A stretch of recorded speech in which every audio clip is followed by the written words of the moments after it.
সুদী কারবার ছাড়া অর্থনৈতিক বিষয় কি চালানো সম্ভব না? হ্যাঁ, যখন এই সুদী ব্যাংকিং সিস্টেম ওয়ার্ল্ড ব্যাংকেরটা তো 1995-এর দিকে আসছে। তারও আগে ছিল ওই যে ব্রিটেনের দি ব্যাংক অফ ব্রিটেন, যেটা প্রথমে ছিল, প্রথমের দিকে আর কি। ও সারা বিশ্বকে শাসন করতে এক সময়। তার আগে করেছে জার্মানি, তারপরেও আসছে ও।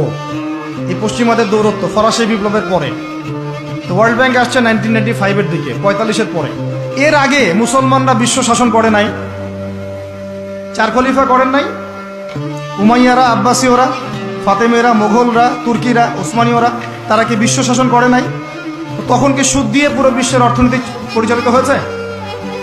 বিকল্প কোনো ব্যবস্থা কি কোরআন এবং হাদিসে নাই?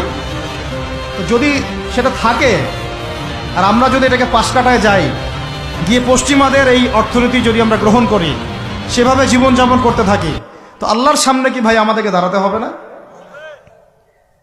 আল্লাহ পাক আমাদের সবাইকে যেন কথাগুলো মন দিয়ে বোঝার তৌফিক দান করে।